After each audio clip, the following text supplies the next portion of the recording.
আলামিন, এই যে ইন্টেরিয়র ডিজাইনে কাজ করছ, জি ভাই। এটা স্কয়ার ফিট কত? 350 টাকা ভাই। এটা কি কালার সহ? হ্যাঁ ভাই, কালার সহ।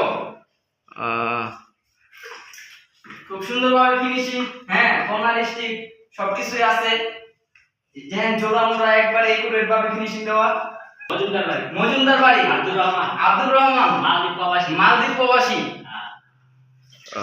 ভাই রহমান ভাই, আপনার নেই বাড়িটা? আপনার নেই? হ্যাঁ ভাই, বাড়িটা তো আমার। আমি তো করছিলাম 2020 সালে। এখন তো আমি রঙের কাজ আর ফিটিং এর কাজ করাইনি। এখন আমি করাইতেছি আপনার এই কাজের ভিডিও দেখে আমি চয়েস করছি। এখন আমি কাজ ভালো এবং মানের গুলো ভালো এবং ডিজাইন। অনেকে তো বলে ঢাকাতে মিস্ত্রি লইয়ে, আমরা তো দেশে করি। মিস্ত্রি আনছি কিন্তু কথা বলে নেই। এখন আমি এলাকার মানুষ, এই কারণে আপনাদের দিদি আমার সুযোগ সুবিধা আমি দেখবেন, আমি আপনারটা দেখবো। তবে কাজের মান সুন্দর হয়েছে। আমি যে ডিজাইন করেছি এই ডিজাইন হয়েছে, কোনো সমস্যা নেই। তবে সামনে দিই অন্য জায়গায় যদি কাজ করো তবে আর ভালো উন্নত মানের কাজ করে কাজ পাইবে। আলহামদুলিল্লাহ।